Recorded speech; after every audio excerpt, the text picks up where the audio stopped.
Hey, good evening, Facebook. Welcome to another episode of Post Daily Dose with me, your trusted parenting advisor, faithful guide and servant on the healing journey. What's my name? Big Papa Bryan+Post. I hope all my kings and queens and fairies and magicians are doing fantastic this evening, and I hope you've had a fantastic day. I am feeling much better, not at 100%, but I'm good enough to get in the game. Put me in the game, coach. Let me get after it. I've got a question that I had come in that I wanted to get right to and talk about on this episode. And so that's what I'm going to do. And hello, Debbie, and hello, Laura. Thank you all for joining me this evening. So the question was what to do with a 13-year-old who won't get off his video games and doesn't want to get off his video games even to eat dinner, doesn't want to join his parents for dinner, and throws a big tantrum when he's got to get off his video games. What do you do about that? So that's what we're going to talk about. So let's get right down to it. Children gain a lot of internal payoff from playing video games. So there's lots of adrenaline, there's lots of stimulation, there's lots of excitement, and if they're gaming online, there can even be connection. There can be relationships. In fact, my friend's brother was just in town, and he said that's when he's 29 years old, and I asked him what he does in his free time, and he said he games, and he's got friends all over the world. So there's this whole new budding reality that is accessed through gaming, and so there's social interactions in ways that weren't accessible to you and I. Talking to my Post parents, weren't accessible to you and I when we were kids. There were video games when we were kids, but there wasn't a social aspect. And so that's a whole nother level that is very appealing and engaging for children. But here's the fine line with video games. Anytime the child becomes overly resistant to getting off of the games, say he doesn't want to stop gaming in order to come eat dinner, that lets you know he's gone outside of his window of tolerance for how much he can handle. So what you have to realize is that anytime your child is engaged in playing video games, anytime they're engaged in watching television, they are being exposed to stress. Because the same thing, it's no different than television and movies, and research has proven this. The same activity that they are dialed into while playing video games, the same physiology within the game is what's matched in their brain and in their body. So there's this constant exposure to stimulation. In one way, that's not a bad thing, because like I said, there's social interactions. How many of you, just like myself, when we were 13 years old, knew people in other parts of the world? So we have to look at that. We can't discount it. The reality that children's accessibility to meeting and engaging and connecting with other people is at a level that wasn't even fathomable when we were children. But then there's the other level that we really need to be cognizant of, and that's when children start to move into an addictive component of gaming. And I like to keep addiction really simple. An addiction is an external attempt to soothe an internal state. So if your child has gotten to the place, so there's two parts of this. Number one, if they've gotten to the place where they don't want to get off the games, they can't get off the games to do normal things like eating, that's a problem. That lets you know that they've gone, number one, outside of their window of tolerance for how much stress they can handle. So they've exceeded their window of tolerance. They're in a state of dysregulation. Their brains, their bodies are stressed out. There's now a disconnect between the brain and the body, between what the brain is experiencing and what the body is needing, i.e. food. And then number two, are they moving into that area of gaming to where they can't do without it? And I believe that some adults even teeter on this level of involvement, where you can't put your phone down. You literally, you carry your phone around with you all the time, and every time it dings, you're looking at it, and you're always engaging with someone. And it becomes very addictive in nature, because even then, when there's an opportunity to socialize, you can't do it because your face is buried in your phone. So there's a whole nother level of externally through our phones soothing our internal states of dysregulation that we have to be aware of. Now, what do you do with this as parents? And let's just say your 13-year-old hasn't moved to the addiction level. So the part of this is taking responsibility. And that's probably the biggest, setting limits and taking responsibility, probably the biggest challenges that you're struggling with. And that's how your 13-year-old came to set his own kind of criteria for his games anyway. And to, you know, you've the responsibility part is to say, we have fostered a behavior that hasn't regulated his gaming, and it hasn't regulated his engagement in these things, and now it's at a place to where it's uncomfortable to our family. So you have to honor that. You have to own that. Not only do you have to honor it, you have to own it. And here's why you have to do those two things. Because I'm going to ask you to set limits. I'm going to ask you to take responsibility, because you can't ask your 13-year-old, because he's outside of his window of tolerance. If he's outside of his window of tolerance, that means he's in a regressed state, which means he's in an emotional state that's not even 13. So you're not even dealing with a 13-year-old now. You may be dealing with a 5-year-old. You could potentially be dealing with a 2-year-old. I don't know. You said he becomes aggressive. That tells me he's regressing at a pretty young age. So I'm going to ask you to take responsibility. And here's the thing. I want you to really ask yourself, how committed are we to doing something different as it regards this video game playing? I think too many times we're looking for quick fixes. We're looking for, give me a simple point reward thing that I can do that's going to essentially put the onus on him to put the game down. I'm not going to suggest that to you. I'm going to suggest something to you that's going to be a little bit more labor intensive. It's going to require a little bit more consciousness. It's going to require responsibility, and it's going to require you to get involved. And so the first thing you're going to do is you're going to say to your 13-year-old while he's playing the game, son, I feel like I've let you down. I feel like I've let you play these games so much that I have not taken the responsibility to manage it in a way that is healthy for you. And so I apologize. I apologize for not having regulated this more, because I know that you're not in a good space with playing these games when it's time to come to dinner and you don't want to do it. I know that when you're not in a good space when it comes to playing these games, when I ask you to put the game away and you get mad and you get aggressive. That tells me that I have failed you. I have given you too much of something that is not good for you. And I'm not saying that your video games are bad or anything like that. I'm saying that when I have failed to create limits for you and to let you play the games to a degree and to an extent and to within a time frame to where you can get off of them and still feel really good, then I know I've done my job, but so far I've failed. And so I'm going to have to fix that, and it's not going to be easy. You're not going to be very happy. But I don't know what else to do. I feel like I've let you down. I've got to take responsibility. So we're going to put some limits on these games.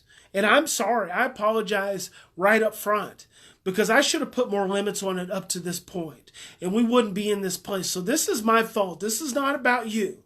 I've made this possible. And again, you're going to be really mad at me for this. But we're going to have to figure out, and I want to figure out, and maybe you can help me, and maybe you can't. I understand if you can't. But maybe you can help me figure out what the time is that's going to work in a way that helps you stay within a regulated place in your brain. Maybe you can help me figure out a time frame that is going to help you be able to get off the game and still be able to think clearly and still be able to have your short-term memory. So you see the conversation I'm having? The conversation, and oh my gosh, I love having these conversations, because when you start taking responsibility as a parent, the child will almost just be dumbfounded.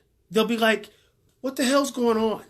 Because what they want to do is they want to see you as the threat. So they want you to take the game.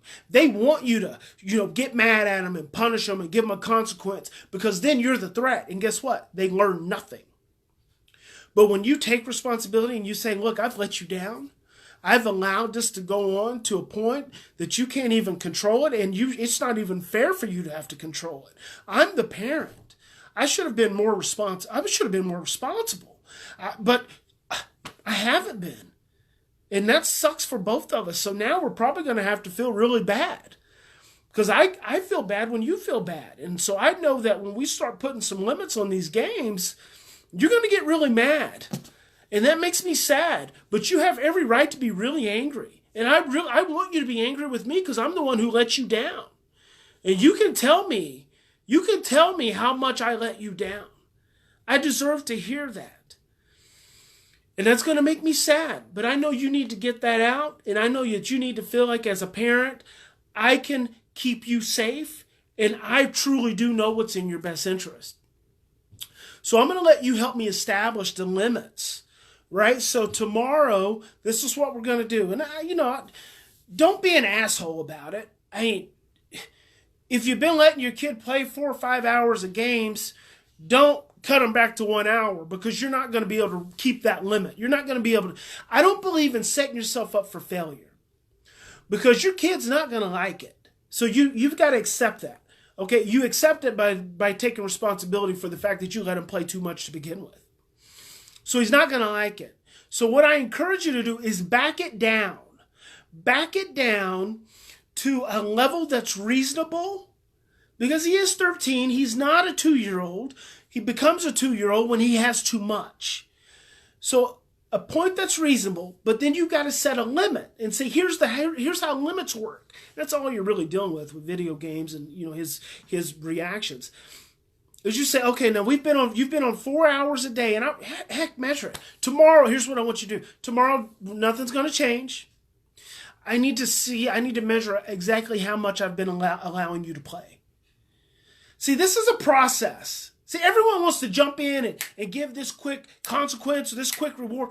This is a process. All outcomes, the outcome that you desire, I assume, is for when you ask your child to put the games away, he puts the games away without too much of issue. Now, he can have some attitudes and he can have some feelings, but the behaviors is the aggression. The behavior is the resistance to putting the game away. He can have attitudes and feelings, because we all get upset when I have to turn off a TV show I've been watching to go eat dinner or take out the trash or wash the car or whatever. I don't like that either. So I'm entitled to roll my eyes, and I'm entitled to huff and puff, and I'm entitled to go really slow in getting it done. So I assume the outcome is to get him to turn the game off or put it away when it's time to put it away. You're not being unreasonable, but you can't let him go outside of his window of tolerance, because you're always going to get the challenges. So here's the thing. And before I continue, Lynn says, my teens dig their heels in so deep and insist that it's my fault that they're not regulated because I'm telling them to get off. I own it. I say I need to give them more limits, but they scream at me they scream at me that they would be just fine if I didn't make them get off. And I regulate way more than their peers. That's all. It's okay. It's okay. The fact that they scream at you is the fact that they're stressed. So you're doing the right thing. And yes, you are way more regulated than most parents. You're doing the right thing. This is the thing. It's okay for your kids to get upset. It's their God-given right. They are entitled to being upset. That's attitudes and feelings. So here's the thing. When you give your children permission to be upset, but when you hold the limit, hold the line. See, that's the thing. Most parents cave. They cave because they feel guilt. I call it parental guilt. Parental guilt is what makes you give in. So hold the line, right? And let them be upset. And then it's very simple. I like this part the best. One screams, one breaks things. Yes, they scream, they break things. You know what that tells you? They're addicted. They're addicted. You've let them play too much. You've let them have too much. So here's what you do. Okay, I just gave you an hour, and I'm going to get back to the other one. Measure it. So I don't want to forget. I like to come back around. Don't do anything tomorrow. Measure out how much time you're letting your child play video games and be honest. Be honest with yourself. See, we don't even want to look at it. We don't want to look at it because we know it's too much time. But just measure it out. There's no shame, there's no guilt, there's no blame, there's no judgment. Measure it out so we know. And then at the end of tomorrow, and just like Lynn for you, your kids are screaming and they're breaking things. They're getting too much. They're playing too much. That's a telltale sign that they're completely regressed. And this is the beautiful thing for you is when they start screaming and breaking things, you go, guys, oh my gosh, I'm so sorry. Holy crap. I cannot believe I have allowed my children to feel so unsafe in my home, in their home, in your home. I've allowed you to feel so unsafe that you see me as a threat. They're like, what? I have let you get so stressed out to the point that you don't realize I'm your loving, understanding, compassionate, nurturing mother. I must be letting you down. And every time we have these kind of reactions, every time I let you play these video games to this point, right? Every time I let you get to this point, and you scream and you yell and you break things, it tells me that you've had too much. I am letting you have too much. So we're going to push it back 10 minutes. Because I want you to be able to have as much as you can tolerate. But when you show me that you cannot tolerate, this is the thing. Parents get freaked out. They regress. It seems my only answer is to take them away completely. No, Lynn, that's not the only answer. 1.5 to 2 hours per child, that's cool. Back it up to 1.4, 1 hour and 20 minutes. Back it up to 1 hour and 40 minutes. Just back it up. Guys, I'm telling you, it's a window of tolerance. The brain has a window for how much it can handle. It's predictable. It's predictable. Follow me on this. Just do what I'm asking you to do. Lynn already knows how much time. For the other parent, I want you to measure out how much your kid is getting and then back it up. And then what you say, because see, now you're taking responsibility. What you're saying to your child is, look, when I let you get to an hour and a half and I tell you it's time to get off and you start screaming, it's okay to be mad. But when you start breaking things, that tells me we're going to try an hour and 20 minutes tomorrow. And if an hour and 20 minutes is too long and you're still breaking things, we're going to go to an hour and 10. If at an hour and 10 you're just screaming, I can deal with screaming. That's okay. It's okay for you to express yourself. It's okay. But Mom, I'm in the middle of the mission. I can't just get off when you tell me. Then I'm going to give you a warning. I'm going to give you, what kind of warning do you need? Because see, I want you to have as much time as possible. But what kind of warning do you need? Should I give you a 5-minute warning, a 10-minute warning, a 20-minute warning? Should I set a timer? See, responsibility. I'm taking responsibility. I'm not putting the onus on my child. I'm taking responsibility. I'm saying, what do you need? How can I help you? What can I do to support you? I want to be the best possible parent I can be. I will do anything you need me to do. So you just tell me. I'm not going to ask you to be the responsible one here. I'm going to be the responsible one here. So what time frame do you need? Do you need me to give you a 15-minute warning, a 10-minute warning, a 5-minute warning, and we can set it on the cell phone? Whatever you need to help you make that transition is what I'm willing to do. It's all about taking responsibility. See, that's the game changer. It's when I'm willing to take responsibility, it doesn't matter what my child says. Because I'm taking responsibility. I'm not putting any of the responsibility on my child. I'm taking responsibility so I can teach my child how to be responsible. See, this message is for my child when they become parents. This message isn't to teach my child responsibility, how to be a responsible child right now. I'm not worried about my child being a responsible child right now because they're a child. They haven't learned responsibility yet. That's why I'm having to teach it to them. This lesson that I'm teaching my children is for when they become parents. When they have an imprint now formed in their brain that says, when I set a limit, I can stick to it and it can be okay. Okay, so follow me. You back the time up. Back the time up. And what's going to happen is you get to an hour and 20 minutes. And if you are consistent, you got to be consistent. You got to be serious. You got to be committed. You got to be committed. There's 3 things required to achieving anything: faith, focus, and persistence. The good book says it. If you want to achieve anything, you have to have faith, you have to have persistence, and you have to have focus. If you are truly committed to this, if you're not really committed, just deal with it. But if you're committed, because your child wants this, they want to feel good, right? They want you to feel good. They want to feel good about you. So they want you to set this limit if they've proven that they can't handle it. And it's not that you won't eventually give it back to them, because you will. Again, there's a lot of positives about gaming and all this kind of stuff, internet stuff that children do now. Lots of positive. We're never going back to the time of kids going outside and running around the neighborhood, guys. That's just the reality. We live in a new world, and in 10 years, the world's going to be even different from this one. So you just got to let that go. You got to let your childhood go, because we don't live in that world anymore. You can keep trying to hang on to it, but it doesn't exist. Keep backing it up. And if you keep backing it up and your child keeps hearing consistently, all right, honey, we just did an hour and 10 minutes. It's time to put it away.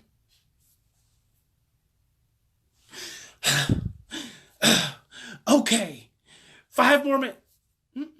Gave you 5 more minutes 5 minutes ago. See there? Still taking responsibility. You got to be willing to be the bad guy. Gosh, dang it. That's okay. Dang, it's okay. Attitudes and feelings are okay. We love attitudes and feelings. I appreciate it. Leave the room. Walk away. Walk away. Say it. Get away. Because you need to give their brains an opportunity to transition. If you're standing there, you're still the threat. Right? So they're still stressed. So give them a chance to transition. At this point, it's all teaching. At this point, it's all process. It's all learning. We get too worked up about the wrong things. See, all those imprints about a kid doing something when you tell them to do it, that's some stuff my dad used to talk about. My mom used to talk about when I was kids. You know, that's always in your ear. We don't live in that era anymore. Give your child an opportunity to transition. Walk away. Let them adjust. If you come back in, you're walking in, and the game goes off, you're good. Keep walking. You come back, they're still in the game. Say, okay, honey, I would really like for you to put that game away, but you're letting me know where your window of tolerance is. We'll do better tomorrow. Leave it up. Oh my God, it's so beautiful. God, it's so pretty. It truly is. This is so powerful. It is so powerful. When you say that to a kid, and it's so foreign, it's so outside of the paradigm, right? There's no way in God's green earth that would have happened to me as a kid. If I was told to do something, and then my parent walked away and came back, and I was still hadn't done it, oh, I'd have got hit right upside the head, or I'd have gotten a belt, or I'd have got yelled at. At the least, I'd have got yelled at. It could have got me a whipping, right? So now you come in, you're working with your kid, and you told them, you've been very clear, this is what we're going to do, this is what we're going to achieve, this is the outcome. The outcome is I want you to be able to have your games without being completely stressed out. I know you're completely stressed out, and tell your kids this. Educate them. I know you're completely stressed out when it's time to get off the game and you scream and yell and break stuff. I know you're completely stressed out when it's time to eat dinner and you don't want to come eat dinner. I know you're completely stressed out, and as long as you're completely stressed out, it's my fault. And I'm going to take responsibility for it, and I'm going to fix it. Simple as that. And then you come in, kid says, okay, you know, they're still on the game. You gave them the warnings. You look at them, go over, rub them on the head, rub them on the back, say, honey, I love you. I know it's really hard to get off these games once you've been playing. I appreciate you trying. I really want you to get off, but we'll work on it again tomorrow. Oh, God. Oh, my God. You know what's going to happen? They're going to freak out. They're going to be like, I'm turning it off. I'm turning it off. You say, no, honey. Honey, it's okay. Breathe. Calm down. You see how much power this gives you as a parent? You're not stressed out. You're not overwhelmed. You're excited about tomorrow because you're in the process. And see, love says create the environment and maintain the relationship to allow it to fix itself. Fear says fix it. Fear says I've got to get you off that freaking game right now. Love says just create the environment. Maintain the relationship. Allow it to fix itself. And you just tell them, no, honey. Get off whenever it feels good to you. We'll do better tomorrow. And leave the room. They're going to freak out. They might continue playing. But I guarantee you, every time you do that, and that time gets shorter and shorter. I'm losing my signal here, so it's time for me to shut up.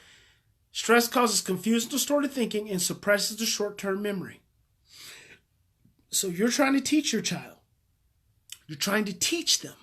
You don't want them stressed. You don't want their short-term memory shut down, suppressed. You want them thinking clearly. You want their short-term memory to be available. That's why you don't want to be a threat and you don't want to create more stress. You don't want to threaten and you don't want to create more stress. And you give it a couple of days. Give it a couple of days. You're going to start to see something. You give this 2 weeks. 2 weeks and you will have completely ended the challenges with your child getting off of video games. And when you've ended it, then you can determine when it's time to add another 5 minutes or another 10 minutes, not as a reward, but just as a way of saying, look, you've done so well. Your system has obviously gotten back to a regulated place. You want to try another 10 minutes? Give them an opportunity to be responsible. See, now you've moved into helping them take responsibility. Would you like to try another 10 minutes? Yeah, sure. Or, no, I'm good. You'll get both answers. And then you go from there. Remember, in any given situation, we always have two choices. We can continue to demand. We can continue to threaten. We can continue to shame. We can threaten to remove. We can operate from our old imprints of fear and stress and overwhelm. Or we can stop, we can take 3 to 10 deep breaths, we can take responsibility, we can get patient, we can get kind, we can get understanding, we can get loving, we can get nurturing, we can choose love. And when you choose love, there are infinite possibilities. Big Papa's just giving you a snapshot. I'm just giving you a snapshot of what you can do. There are countless. Go back and watch the A to Z principle. The one thing, a few days back, I said, so one thing you can do that'll change everything. Watch that one. It's the A to Z principle. It's the only thing you're doing differently. You're just changing the process to affect the outcome. So I hope this is helpful. Please try it out. Let me know. Send me questions, comments, suggestions. I love them all, and I want to be as helpful as I possibly can. If you want more, if you need more, if you're in one of those places with your kid where you need more education, more in-depth education, more understanding, more knowledge, and more support, then join the movement. NewParentingLevolution.com. I hope everyone has a fantastic night. I hope you get rested. I hope tonight the stress leaves your cells. It just dissipates into the energy of the universe, and you wake up refreshed, revised, renewed, reinvigorated, and ready to make tomorrow a wonderful day. God bless you. Good night. We'll see you tomorrow.